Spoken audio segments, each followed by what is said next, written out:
Groom Lake is a multiplayer top-down arena shooter. The goal is to get the most points by shooting the opposing team in a 122nd round. The team who has dealt more damage to the opposing team wins. A player has health and a reload timer to make the gameplay more diverse. The map also has health pickups. We were a 3-member group, and by the final milestone, our development process ran smoothly because communication was very frequent. Each person helped the different disciplines, and we met up a lot. Traa Clash is a 1v1 racing game, which is set in an art gallery where players must use paint to navigate obstacles and reach the finish line before their opponent. When players paint an obstacle, only they can use it. This means the player can use the environment and obstacles to their advantage by restricting their opponent's movement. This idea was inspired by a fusion of Splatoon and Fall Guys. At the beginning of the project, the team found it difficult to implement the painting interactions in a way that would make sense with the race mechanics. We fixed that by creating the obstacles that restricts movements based on the color they are painted. This allows us to continue polishing the other mechanics of the game with the time we had and allowed us to develop our skills ready for Project 2. Welcome to Catnip Climb. Get ready to dive into the craziest multiplayer obstacle course ever, where you will dodge moving objects, slide on slippery surfaces, hop through trapdoors, and bounce on jumping pads. It's like Cat's Playground, but with a twist. Picture yourself as the coolest cat in town, dodging obstacles like a pro and showing off those cat-like reflexes. It's a wild ride that will keep you on your toes, or should I say, paws. Our journey wasn't all smooth sailing. We faced some challenges along the way, but with teamwork we found our groove. As our game started to take shape, we kicked things up a notch by adding multiplayer early on, and boy, did it make a difference. Then came the fun part, adding all the art and sound to bring our game to life. And let's not forget the last-minute addition of the player collision mechanics. It was the cherry on top. So are you ready to unleash your inner cat? Catnip Climb is calling your name. Let's jump into the adventure together. Team 4's game is a 1v1 racing game called Drunk as a Skunk. The goal of our game is to navigate an obstacle course, collect power-ups and use them strategically to gain a competitive edge. Players take on the role of very drunk skunks. You must be the first to reach the toilet, or finish line, in order to win and avoid having a regrettable accident. However, it's not as easy as it sounds. Your skunk is drunk and his movement is impaired. He'll wobble around, making navigating obstacles more difficult, and you need to make use of the power-ups to either hinder your opponent or give yourself a speed advantage. The controls are simple to ensure a small learning curve to attract players of all skill levels, and to keep it fun.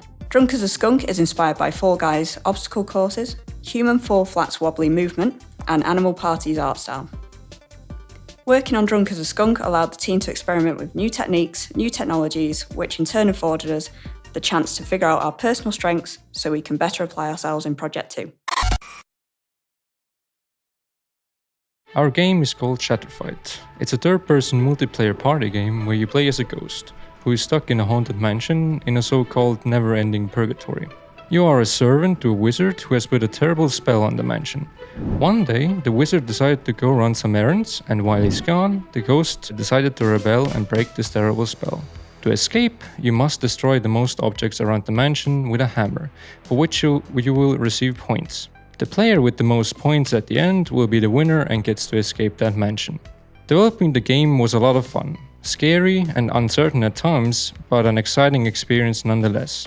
Not everything went right at the start, especially during the milestone plan submission, but the team grew to know each other better over the course of the development cycle. In the first milestone we made great progress, and in the second milestone we could really showcase the game's true potential. The team was able to learn many things from developing this game and bring that knowledge into our second project. Hello, my name is Richard. I was the game developer for Team 6 project Paintball Collision.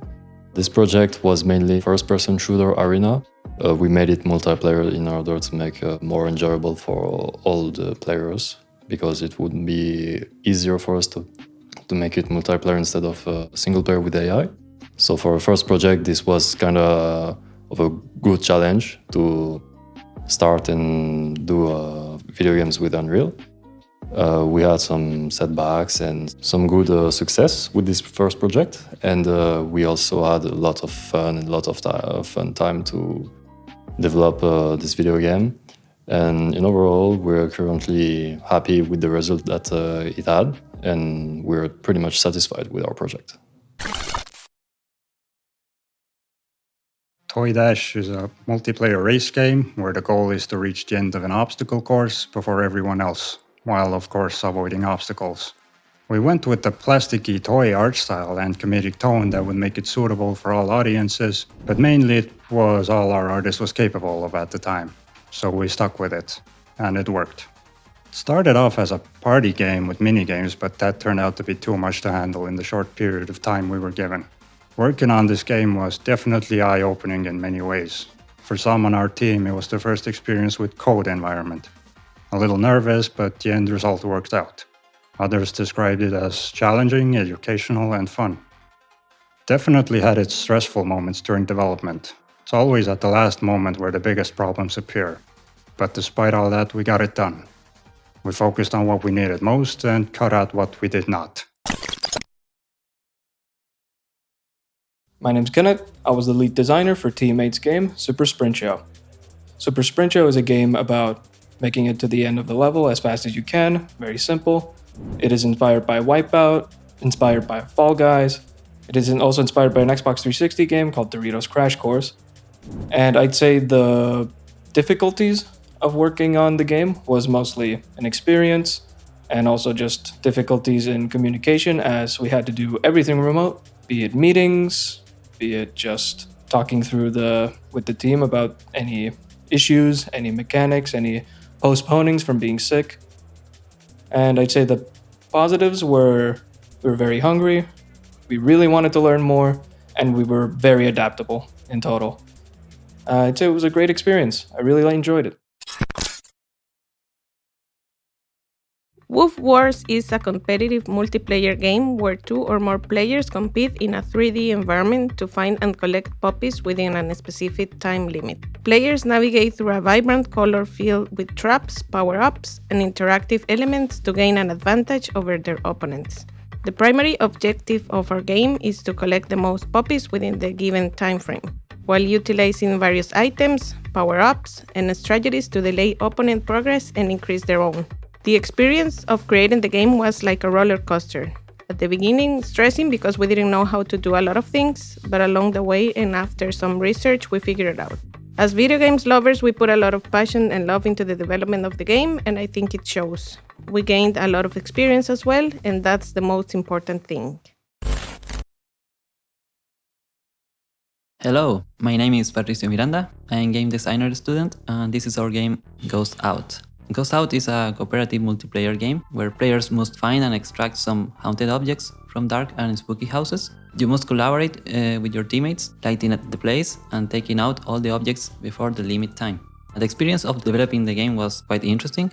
We wanted to make it even cooler, adding more collaboration mechanics, but I think it was too much for the first development, so we were forced to change some things, sadly, but I think it was okay for a first game project.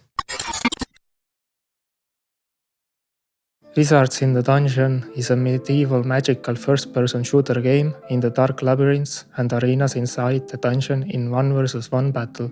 It is a multiplayer game where the players of the Wizards in the best of 5 rounds can participate in a fast-paced magical shooter game where quick thinking will help you prevail and survive.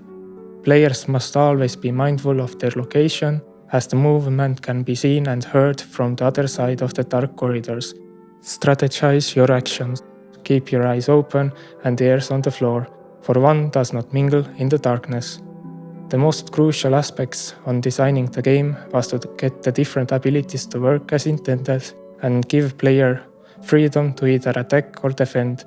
The most trouble we had was to implement the right way of making it multiplayer, as everyone who joined a host server would have an input lag on all actions inside the game. Ladies and gentlemen, welcome to Galactica, a thrilling third-person shooter set in the vastness of space. Imagine a high-stakes free-for-all deathmatch aboard a futuristic space station, where only the most skilled emerge victorious from 6-minute battles of supremacy. Bringing Galactica Odyssey to life was an epic journey, pushing our team into uncharted territories. We mastered multiplayer dynamics from precise shooting to lifelike animations, ensuring every moment thrills. It was a journey of discovery, resilience, and nights that turned into mornings. Though not without challenges, our shared determination led us to exceed our wildest dreams. As we launch Galactica Odyssey, we celebrate not just the game, but the spirit of adventure and the strong bonds formed along the way. Thank you for being part of this journey. Get ready to embark your own Galactica Odyssey. The experience was really nice because we thought that making a game was going to be a lot easier, even though we were warned that it's not easy. Learning how to work with different people from different backgrounds is really good, and we learned a lot from that. I think that also, obviously everyone is passionate about it, but it's going to be always hard to basically rescope certain ideas in order for the deadlines to be achieved and all. Circus Dash is a circus-themed obstacle course type of game where you race against a friend or by yourself to get the lowest time possible.